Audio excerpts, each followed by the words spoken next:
दोस्तों आज हमारे पास ये एसएमपीएस बैटरी चार्जर आया है 24 वोल्ट 10 एम्पियर का। हालांकि इसके बाद कुछ डिजिटल सोलर एसएमपीएस कंट्रोलर कुछ लिखा हुआ है। हो सकता है मैन्युफैक्चरर ने ये जो कैबिनेट है ये कॉमन बना दी होगी सोलर के लिए और आपका चार्जर के लिए, लेकिन ये 24 वोल्ट 10 एम्पियर का यानी कि दो बैटरी को चार्ज करने के लिए एसएमपीएस जो है चार्जर है। हमारे एरिया में दोस्तों इस तरह के एसएमपीएस काफी लगे हुए हैं, तो हमारे पास ये आते रहते हैं। इसको समझते हैं, इसके अंदर क्या प्रॉब्लम है उसको डायग्नोस करेंगे, उसको सोल्व करेंगे, रिजोल्व करेंगे।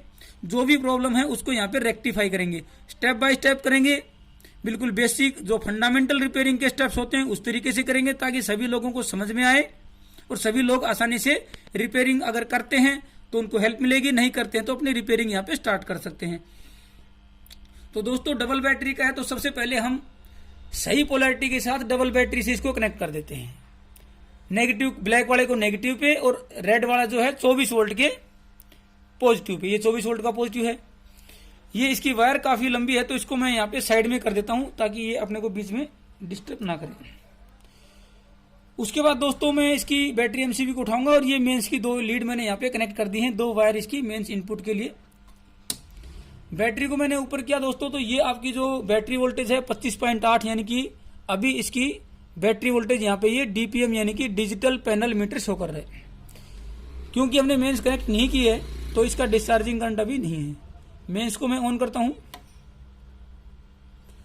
तो दोस्तों ये जो चार्जिंग करंट है वो यहाँ पे नहीं आया है, या मैं कहूं ना के बराबर आया है। कुछ आया है 0.8 के आसपास, 0.7 0.8 एम्पियर, लेकिन ये चार्जिंग करंट ही है। ये मीटर की कोई एरर नहीं है। ये यहां से हमें पता लगेगा ये बैटरी वोल्टेज है वो थोड़ी थोड़ी यहाँ पे राइज हो रही है दोस्तों। पहले 25 पॉइंट कुछ थी, फिर 26.1 थी, अब ये 26.2 है। यानी कि चार्जिंग एम्पियर इसका जो 10 एम्पियर होना चाहिए वो यहाँ पे 10 एम्पियर तो नहीं है, लेकिन चार्जिंग एम्पियर कुछ आ रहा है। वो यहाँ पे आपको पता लगेगा। बैटरी वोल्टेज जल्दी नहीं उठेगी लेकिन धीरे उठेगी। देखिए 0.7 0.6 है, ये चार्जिंग करंट ही है क्योंकि ये बैटरी वोल्टेज यहाँ पे धीरे धीरे राइज हो रही है। 26.1 से 26.3 पे ये आ गई है यहाँ पे दोस्तों। अब एक इसमें समस्या ये है, देखिए मेरे को यहाँ पे दिखाई दिया कि इसका जो सामने का जो डिस्प्ले है 7 सेगमेंट डिस्प्ले है वो यहाँ पे काम नहीं कर रहा है। जो एसएमपीएस के जो चार्जर होते हैं दोस्तों उसमें दो तरह के मॉडल आपको मिलेंगे। एक मॉडल वो मिलेगा जिसमें क्या होता है कि जैसे ही बैटरी को हम ऑन करेंगे, बैटरी की सप्लाई को ऑन करेंगे, वो आपका डिस्प्ले ऑन हो जाता है। दूसरे में क्या होता है कि बैटरी के ऑन करने से डिस्प्ले ऑन नहीं होता है, लेकिन मेंस ऑन करते ही वो डिस्प्ले आपका ऑन हो जाता है। इस तरीके से दो सर्किट इसमें अवेलेबल होते हैं। लेकिन हमारे केस में ना बैटरी को ऑन करने से हुआ और मेंस को ऑन करने से भी ये डिस्प्ले यहाँ पे ऑन नहीं हुआ है। तो दोस्तों इसको रिपेयर करेंगे स्टेप बाय स्टेप ताकि सभी लोगों को ये अच्छे तरीके से समझ में आए। सबसे पहले मैं डिस्प्ले को ही ऑन करने की कोशिश करूंगा। उसके लिए मैं ये जो पीसीबी है इसको भी और डिस्प्ले भी पीसीबी जो है दोनों पीसीबी को निकाल के यहाँ पे साइड में रखने की कोशिश करता हूं। अगर इनकी वायर की लेंथ प्रॉपर हुई तो उसके बाद इसको आगे हम रिपेयर करने की कोशिश करते हैं। दोस्तों इसकी जो पीसीबी है वो हमने यहाँ पे ओपन कर दी है, जो मेन पीसीबी है। उसके बाद जो इसकी डिस्प्ले की पीसीबी है दोस्तों उसको हमने यहाँ पे ओपन कर दिया है। सबसे पहले मैं इंट्रोडक्शन देता हूं। इसमें जो 3 आईसियां लगी हैं, ये जो आईसी है ये माइक्रो कंट्रोलर है जिसका नंबर है पिक 16F676, पिक 16F676। ये पिक हमारी जो सीरीज होती है उसकी माइक्रो कंट्रोलर है। जैसे हमारा पिक 16F72 इन्वर्टर में होता है उस तरीके की है ये पिक 16F676, ये नंबर है इसका। उसके बाद दोस्तों एक यहाँ पे आईसी लगी है LM358। क्योंकि दोस्तों ये करंट को भी शो करता है, तो करंट जो है वो हम रीड करते हैं शंट रेजिस्टेंस से, जिसकी वैल्यू कम होती है, जिसकी वजह से वहां पे मिली वोल्ट में वोल्टेज आती है। उस वोल्टेज को एम्पलीफाई करने के लिए LM358 यहाँ पे यूज किया गया है। दूसरी बात, 2 प्रीसेट हैं ताकि आप इसकी जो वोल्टेज या करंट की जो सेटिंग है उसको यहाँ पे सेट कर सकें कि इसमें कोई अगर वेरिएशन आ जाए एक्चुअल करंट में और इसमें तो उसको सेट कर सकें। 2 ये प्रीसेट हो गए। उसके बाद दोस्तों इसमें एक आईसी लगी हुई है 74HC164N 74HC164N। ये जो आईसी है दोस्तों ये शिफ्ट रजिस्टर है। क्योंकि जो ये माइक्रो कंट्रोलर है इसकी पिने कम है तो एक ही पिन से इन 3 डिस्प्ले को ऑन करें, उसके लिए ये शिफ्ट रजिस्टर लगाया हुआ है।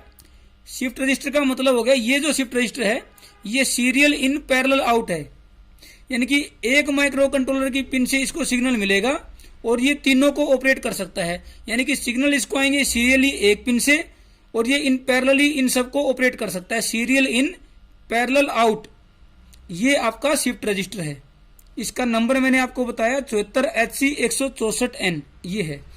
प्रीसेट की मुझे अभी जानकारी नहीं है कि कौन सा वोल्टेज का या कौन सा करंट का है, वो अगर जरूरत पड़ेगी तो हम आगे इसको समझने की भी कोशिश करेंगे। ये इसका बेसिक हो गया, इंट्रोडक्शन हो गया। अब दोस्तों इसके बैक साइड में अगर आप देखेंगे तो ये एक रेगुलेटर लगाया हुआ है 7805 LM 7805, यानी कि पॉजिटिव वोल्टेज रेगुलेटर है। ये 5 वोल्ट आउटपुट निकालता है। यही माइक्रो कंट्रोलर को 5 वोल्ट देगा, जिससे आपकी माइक्रो कंट्रोलर ऑन होगी और ये सारा डिस्प्ले ऑन होगा। तो सबसे पहला स्टेप हमारा यही होगा कि बैटरी को ऑन करके हम देखेंगे कि यहाँ पे आपकी इसकी इनपुट पे 24 वोल्ट यहाँ पे आनी चाहिए, क्योंकि 24 वोल्ट का सिस्टम है तो इनपुट पे 24 वोल्ट आएगी। पहली पिन इनपुट होती है, दूसरी ग्राउंड और तीसरी आउटपुट। इसको यहाँ पे हम चेक करेंगे, इसलिए इसको मैं उल्टा करके यहाँ पे रख लेता हूँ। तो दोस्तों इसकी वोल्टेज हम चेक करें उससे पहले मुझे एक डाउट ये लग रहा है कि इसकी जो वायरें हैं, ये जो बारीक वायरें हैं, जो कि 4 वायर है यहाँ पे, एक नेगेटिव है और एक आपकी बैटरी वोल्टेज जहाँ पे आती है वो बैटरी वोल्टेज को रीड करने के लिए है। एक शंट रेजिस्टेंस के बाद वायर है जिससे करंट सेंसिंग, इसकी करंट को रीड करते हैं। और एक जो है इसकी रेगुलेटर की सप्लाई है, वो अगर हम बैटरी वाले पॉइंट से कनेक्ट कर देंगे तो वो बैटरी से ऑन हो जाएगा। अगर लास्ट में इसकी स्विचिंग के बाद जो आउटपुट निकलती है उससे अगर हम इसको कनेक्ट कर देंगे दोस्तों, तो ये आपका मेंस ऑन होने के बाद ही ये आपका डिस्प्ले ऑन होगा। अगर मेंस ऑन होने के बाद अगर डिस्प्ले को ऑन करते हैं दोस्तों, तो उसका बेनिफिट ये हो जाता है कि कस्टमर को ये पता लग जाएगा कि लाइट आई हुई है कि लाइट नहीं आई हुई है, क्योंकि बैटरी भी ऑन कर दिया तो ये डिस्प्ले हमेशा ऑन रहेगा, बैटरी वोल्टेज भी शो करता रहेगा। अगर मेंस पे ऑन किया इसको तो मेंस होगी तो ही डिस्प्ले ऑन होगा। अगर डिस्प्ले ऑन नहीं है तो कस्टमर को पता लगेगा कि लाइट यहाँ पे नहीं है। तो सबसे पहले मेरे को ये वायर्स की थोड़ी डाउट है, यहाँ पे ब्रेक हो रखी है, थोड़ी बेंड होके, जैसे हो सकता है टूटी है कि नहीं टूटी है, लेकिन यहाँ पे इनकी कंडीशन खराब है। तो मैं इसकी जो वायरें हैं 1-2 इनको मैं डायरेक्ट कनेक्टर की बजाय यहाँ पे सोल्डर करता हूँ और सोल्डर करने के बाद जो है मैं आप लोगों को इसको चेक करके आगे दिखाता हूँ। तो दोस्तों जिन 2 वायर पे मेरे को डाउट था वो मैंने यहाँ पे डायरेक्ट सोल्डर कर दिए हैं, बाकी दोनों वायरें ठीक हैं। अब इसको मल्टीमीटर को कर लेते हैं डीसी पे, चेक करते हैं। ये 25 वोल्ट आपकी 26 वोल्ट जो भी है वो आपकी वहां पे आई हुई है। उसके बाद सबसे पहले सीधा हम रेगुलेटर की इनपुट पे चेक करेंगे। यहाँ पे वोल्टेज नहीं आई है, यानी कि हमारा सॉल्यूशन अभी नहीं हुआ है। मेंस को ऑन करके देखते हैं। यहाँ पे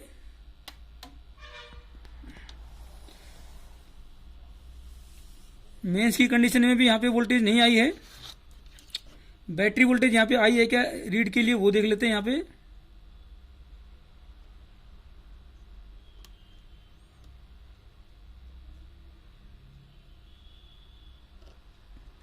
ये तो यहाँ पे 26 वोल्ट आई हुई है दोस्तों, तो इसका मतलब बैटरी वोल्टेज जो है वो यहाँ पे आई हुई है, लेकिन इस रेगुलेटर की सप्लाई जो है वो यहाँ पे 25 वोल्ट नहीं आ रही है। उसकी वायर को हम यहाँ पे समझने की कोशिश करेंगे।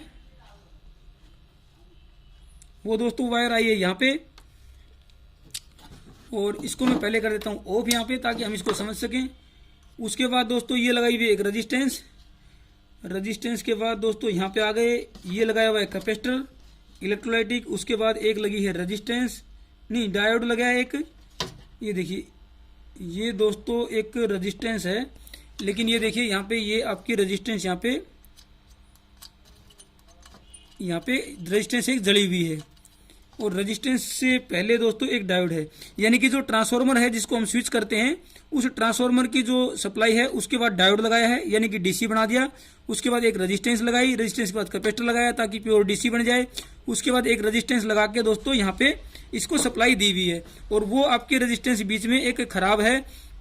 दूसरे से मैं चेक कर लूंगा कि कितने ओम की है। तो अभी क्या करें दोस्तों, अभी मैं सबसे पहले इसको डिस्प्ले को ऑन करके देखता हूँ। अगर डिस्प्ले में कोई प्रॉब्लम हुई या नहीं हुई वो पता लग जाएगा। यहाँ पे इस सप्लाई को, जो कि रेगुलेटर जो है 78.5 है, उसकी इनपुट पे जो हमारी 25 वोल्ट जाती है जिसका रेजिस्टेंस जड़ा हुआ है, उसको दोस्तों मैं डायरेक्ट इस बैटरी की सप्लाई से ऑन करता हूँ, क्योंकि एक ये हमारे पास भी ऑप्शन होता है। मैं इसको जहाँ पे बैटरी की 12 वोल्ट होती है उस पर इसको कनेक्ट कर देता हूँ यहाँ पे दोस्तों। ताकि हमारे को पता लग जाए डिस्प्ले में प्रॉब्लम तो नहीं है। अब मैं इसको बैटरी को करता हूँ ऑन। दोस्तों डिस्प्ले हमारा ऑन हो गया है, बैटरी वोल्टेज इसने यहाँ पे रीड करना स्टार्ट कर दिया है। लेकिन ये दोस्तों 26 की जगह 28 दिखा रहा है। एम्पियर तो अभी चलो दिखाएगा नहीं क्योंकि हमने इसको चार्जिंग ऑन नहीं की है। मेंस ऑन करता हूँ दोस्तों, यहाँ पे एम्पियर बिल्कुल सही दिखा रहा है, वहाँ पे भी 0.6 है, यहाँ पे भी 0.7 है। वहाँ देखिए आपका डिस्प्ले पे ये 0.5 0.6 दिखा रहा है यहाँ पे, तो यहाँ पे भी 0.5 0.6 दिखा रहा है। तो इसका मतलब डिस्प्ले जो है ये वोल्टेज जो है ये यहाँ पे गलत दिखा रहा है। 39 एम्पियर देखते हैं, एम्पियर तो बिल्कुल सही दिखा रहा है, यानी कि एम्पियर स्टडी सही कर रहा है, ये रीड कर रहा है। लेकिन एम्पियर आ नहीं रहा है, वो एक प्रॉब्लम है, वोल्टेज गलत दिखा रहा है। तो दोस्तों वोल्टेज की सेटिंग यहाँ पे होती है, लेकिन इतनी वेरिएशन वोल्टेज में नहीं आ सकती कि कभी 28 और कभी 35 ऐसे कुछ दिखाए। तो इसको हम समझते हैं सबसे पहले, उसके बाद इसको हम यहाँ पे भी रिपेयर भी करेंगे। इसको डायरेक्ट मेंस पे भी ऑन करने की हम यहाँ पे कोशिश करेंगे। इसकी जो रेजिस्टेंस की वैल्यू है वो है 10 ओम, यानी कि 10 ओम की रेजिस्टेंस लगी है यहाँ पे। तो पहले मैं 10 ओम की यहाँ पे रेजिस्टेंस चेंज कर देता हूँ, उसके बाद आगे बढ़ते हैं दोस्तों। तो दोस्तों मेरे पास एक दूसरी पीसीबी थी, उससे 10 ओम की रेजिस्टेंस मैंने एज इट इज निकाल के यहाँ पे बॉटम साइड पे मैंने लगा दी है। वो 10 ओम की रेजिस्टेंस मैंने अभी नहीं निकाली है। हमारा रिपेयर हो जाएगा तब इस रेजिस्टेंस को मैं अच्छे तरीके से इसकी लोकेशन पे लगा दूंगा। ये 10 ओम की मैंने रेजिस्टेंस लगा दी है। अब इसको करके देखते हैं ऑन। हम ये ऑन तो हमारा पहले भी था। अब मैं दोस्तों इसकी मेंस को ऑन करता हूं। दोस्तों ये फैन यहाँ पे चलने लग गया है। अब हमारा इतना इंप्रूवमेंट हुआ है कि 10 ओम की रेजिस्टेंस लगाने से फैन हमारा ऑन हो गया, लेकिन फैन यहाँ पे आवाज कर रहा है दोस्तों। लेकिन दोस्तों मुझे यहाँ पे कुछ धुएं की, ये दोस्तों हीट हो गया है 10 ओम की रेजिस्टेंस फिर से, यानी कि ये 10 ओम की रेजिस्टेंस फिर से जल जाएगी दोस्तों। तो इसका मतलब ये दोस्तों ये जो सर्किट है ये फैन के लिए है, क्योंकि फैन 12 वोल्ट का है। उसके बाद दोस्तों यहाँ पे जो स्विचिंग वाली जो आउटपुट है उसके ऊपर जो क्या किया, डायोड लगाया है, फिर एक आपका रेजिस्टेंस लगाया है, उसके बाद फिर एक कैपेसिटर, उसके बाद फिर एक दूसरा रेजिस्टेंस, यानी कि वोल्टेज को ड्रॉप करके करंट को कंट्रोल करके, और इसको 12 वोल्ट इस पंखे के लिए है। ये सर्किट पंखे के लिए है। डिस्प्ले को इसके लिए इसके ऊपर ही, फैन के सर्किट के ऊपर ही डिस्प्ले को ऑन किया गया है। तो एक चीज और मैं देखता हूं यहाँ पे, इसको तो फिर से हमें चेंज करना पड़ेगा, लेकिन अभी ये खराब हुई नहीं है, सिर्फ हीट हुई है। जो पॉइंट हमने डायरेक्ट बैटरी पे लगाया था इस डिस्प्ले का, उसको मैं वापस यहीं पे लगा देता हूं, फैन वाले सर्किट पे, जहां फैन का 12 वोल्ट का सर्किट है उस पे मैं लगा देता हूं इसको। अब मैं इसको ऑन करता हूं। बैटरी को ऑन किया तो अब आपका ये डिस्प्ले ऑन नहीं हुआ है, लेकिन जैसे ही मैं मेंस ऑन करूंगा ये डिस्प्ले भी ऑन हो गया है। यानी कि अब हमारा यहां तक इतना मैटर जो है क्लोज हो गया है कि ये फैन का सर्किट है, और फैन के सर्किट से ही इसका जो है 12 वोल्ट या 14 वोल्ट जो भी है वो इसकी सप्लाई उठाई हुई है। उसके बाद 5 वोल्ट बना के इसको आगे ऑपरेट किया गया है। यानी कि मेंस आए उसके बाद ही ये ऑन हो। फैन भी ऑन तभी हो जब मेंस हो, और आपका डिस्प्ले भी ऑन तभी हो जब आपकी मेंस हो। उसका ये सर्किट है, उसका ये रेजिस्टेंस आपका यहाँ पे खराब हो गया था, और अब ये फिर से हीट हो रहा है। वो हीट इसलिए हो रहा है दोस्तों क्योंकि फैन जो है वो आपका यहाँ पे जाम है। फैन जो है जाम है। फैन जाम होने की वजह से ये ज्यादा करंट ड्रॉ कर रहा है, और ज्यादा करंट ड्रॉ करने की वजह से 10 ओम की जो रेजिस्टेंस है वो खराब हो रही है, ज्यादा ओम की जो रेजिस्टेंस है वो खराब नहीं हो रही है। यानी कि अभी मैं क्या करूंगा दोस्तों, एक बार इसके फैन की जो वायर है उसको सिर्फ निकाल देता हूं। बैटरी को ऑफ कर लेता हूं, एक बार फैन की वायर को निकाल देता हूं। तो अब मैं इसको ऑन करके देखता हूं। बैटरी पे ऑन किया, मेंस पे ऑन किया, मेंस देते ही ये आपका यहाँ पे वोल्टेज वगैरह शो करने लग गया है। चार्जिंग एम्पेयर देखते हैं। चार्जिंग एम्पेयर ये यहाँ पे शो नहीं कर रहा है प्रॉपर। तो इसका मतलब हमारा दोस्तों डिस्प्ले वाला जो इशू था वो हमारा यहाँ पे क्लोज हो गया है। और ये वोल्टेज आप नजर करेंगे, ध्यान रखेंगे तो ये वोल्टेज कभी 39, कभी 29, कभी 44 ऐसे दिखा रहा है। तो इसका एक ही लॉजिक होता है दोस्तों कि ये इसके पास जो डीसी है वो प्योर डीसी यहाँ पे नहीं पहुंच पा रही है, इसलिए जो है ये उसको रीड नहीं कर पा रहा है। तो अब इसको वोल्टेज सेंसिंग का जो सर्किट है उसको यहाँ पे हम समझने की कोशिश करते हैं कि ये वोल्टेज सेंसिंग का सर्किट जो है वो ये देखिए यहाँ पे 0.7 है, वहाँ पे भी 0.7 है, ये दिखा रहा है थोड़ा सा। अब इसको मैं बंद करता हूँ। फैन के सर्किट को अलग रख देते हैं। फैन के अंदर हम ऑयल भी डाल सकते हैं या चेंज भी हम उसको कर सकते हैं। ये है दोस्तों बैटरी वोल्टेज का सर्किट। इससे पहले ये है आपका, ये देखिए, ये है बैटरी का नेगेटिव, ये है बैटरी का पॉजिटिव। वायरों की जो पोलैरिटी है वो यहाँ पे मुझे लगता है कुछ ये करंट सेंसिंग वाला है।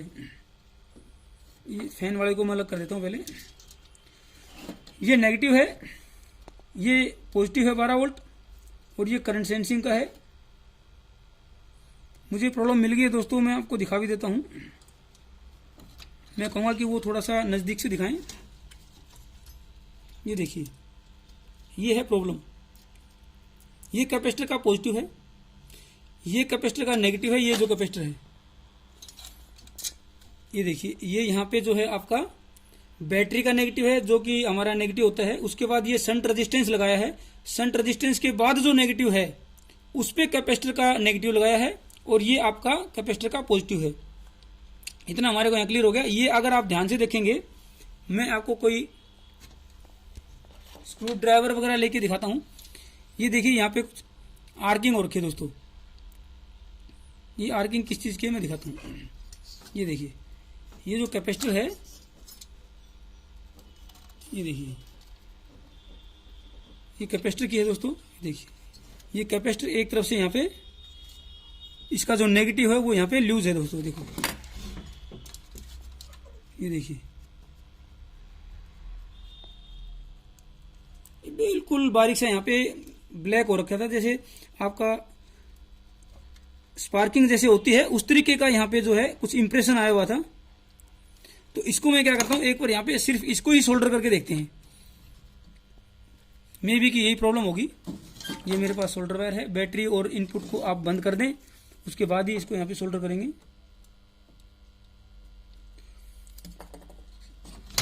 ये आपका प्योर डीसी यहाँ पे उसको नहीं मिल पाएगी, इसलिए जो है गलत रीडिंग कर रहा होगा, स्मूथ नहीं हो रही होगी। यहाँ पे देखिए, मैंने इसको यहाँ पे इसी तरीके से सोल्डरिंग इसकी कर दी है दोस्तों।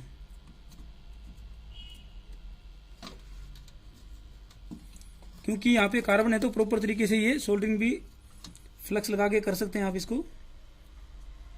हाँ, अब ये सोल्डरिंग यहाँ पे हो गई है। इसको मैं वापस यहाँ पे रख देता हूँ।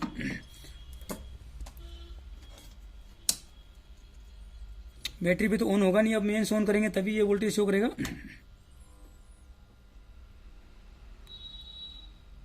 अब ये 32 दिखा रहा है यहाँ पे,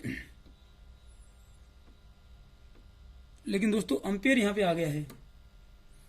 31 32 के आसपास दिखा रहा है, लेकिन हमारी वोल्टेज भी 30 के आसपास पहुंच गई। देखिए इधर 29.7 और एम्पियर भी 2.5 2.6 है, क्योंकि वोल्टेज जो है वो आपकी पूरी यहाँ पे पहुंच गई है। ये इतना एरर है, इसको हम यहाँ पे सेट कर सकते हैं। एम्पियर भी देखिए 2.3 2.4 यहाँ पे दिखा रहा है, उधर भी 2.4 के आसपास है। एम्पियर भी मैच हो गया, वोल्टेज भी लगभग मैच हो गई। इसको हम यहाँ पे सेट करने की कोशिश करते हैं।